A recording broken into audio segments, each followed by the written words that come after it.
Welcome to a standing worker's holiday gift to yourself. Your adductors go from your knee up to your pelvis. This is the largest group of your leg muscles, and it is the most, generally speaking, underutilized. Say it with me, adductors. When you wake up to your adductors, here's what you get. The muscles on the outside of your hips, which so many of us have chronic tightness in, relax. Your pelvic floor relaxes. It takes pressure off of your low back. You become more flexible in other muscle groups like your hamstrings. You become stronger. Let's get started. To get the benefit of your own adductors, first we feel the bones so you can wake up to where they attach, because muscles move bones. Go from your navel down to your pubic symphysis. So feel the top of that pubic symphysis and then feel how tall it is, because it's quite a long channel of bone. Right below there is your personal area. We're not going there, but I want you to feel how long that is, and then go over to the side. There's your hip joint, and go back and find your sit bone. So you're touching your pubis and your sit bone, and there's a bone in between there called the pubic rami. Rami means branch, and I want you to feel all along that rami. The adductors attach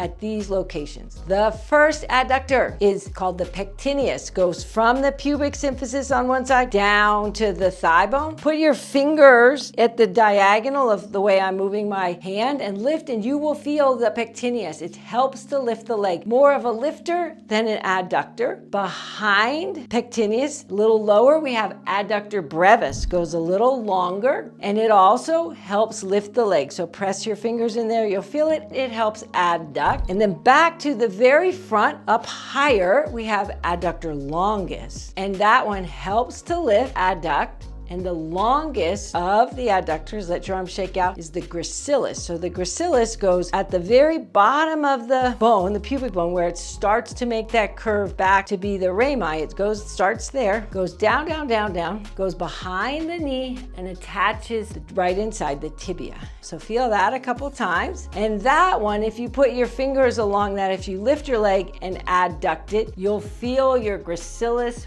working. Let your arms shake out. Then we have the biggest adductor, adductor magnus. So feel from your sit bone all along the rami, rami's branch, remember? And go down from the rami down to the thigh bone, all the way down underneath the hamstrings, almost to the knee. Adductor magnus is huge. Let your arms shake out, breathe. And we have the smallest adductor. It's called obturator externus. It covers the hole in your pelvis, which is inside. So it's behind your hip joint, touch here, and above the rami. Here's how you feel it, or how you picture it, because it's hard to feel, but we can image it. From imagery wakes up feeling. So touch the bone here on the side, the greater trochanter. Go a little bit above it, because you're picturing the space right inside the greater trochanter. It's called the trochanteric groove. And the muscle attaches in the back femur behind the ball and into this, covering the front, goes behind the ball, comes forward and covers the outside of the obturator foramen. Foramen means opening. So when you bend your knees, it helps suck your femur head into the sockets. When you straighten your legs, it lets it relax out. So it moves your thigh in toward the center, moves it away from the center. It's just an image. You don't have to feel it, but it'll wake up feeling. If you rise up onto your tippy toes, it moves it further out. Let your arms shake out. You have now felt all 6 of your adductors on one side.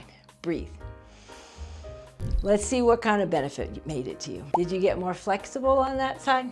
Did it affect your balance on that side? Did it affect your low back on that side? Did it affect how you feel squatting? Did it affect how, if you stand and work, did it affect your sense of presence in your leg, so that you have less pressure just going into your back and more sense of presence and pressure down through your adductors? Picture yourself doing a task that you would do standing. Take a walk and feel the difference in the 2 sides of your body as you walk. I feel just more present on that side, and I feel looser up through my torso. Let's feel it on the second side and get the benefit over there. Touch your pubis, and right to the side of that is adductor pectineus, the first one. So going at a diagonal toward the leg, you're imaging it going behind the muscles, attaching to the back of the bone. When you lift the leg, you can feel something working. Behind that, we have adductor brevis. And when you lift the leg, you can feel that. If you adduct your leg, you can feel adductor brevis. And at the very top of your pubic symphysis, we have adductor longus going almost down to the knee, again behind. And when you lift, you can feel adductor longus, and when you adduct your leg, you can feel adductor longus. Let your arms shake out. And the longest of the adductors, the gracilis. So that one, remember, you go at the bottom of the pubis where it starts to make its way back into the rami, the branch, and it goes down, down, down behind the knee all the way to the tibial plateau, and then back up. Let your arms shake out.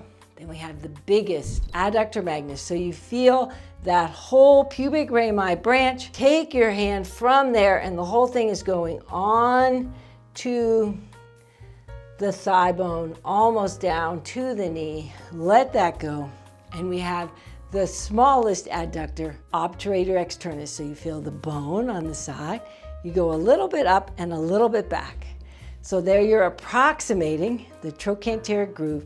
And then you picture this funny angle covering that bone on the outside, right behind the hip crease is where you can image the location. And when you bend, you can feel how your fingers get closer together. And when you rise up, they get further apart. So when you bend, obturator externus is helping suck the femur head into the socket. And when you rise up, it relaxes it out. When you bend, it sucks it in.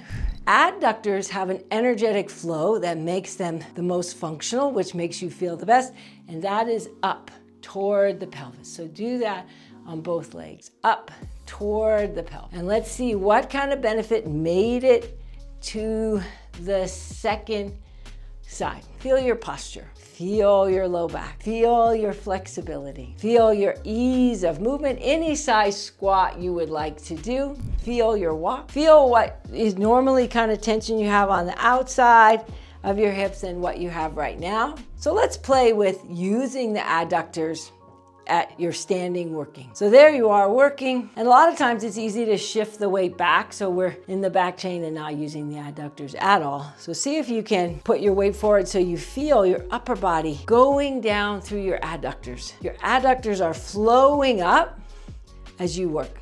How does that feel? Another way you could use your adductors is you could cross one foot and you could squeeze your legs together. So you're adducting both legs as you work. How does that feel? One of my favorite times to use it is before I exercise or skate or do any activity, because it makes me more coordinated, more flexible, and have better balance. Here's to all of those things for you.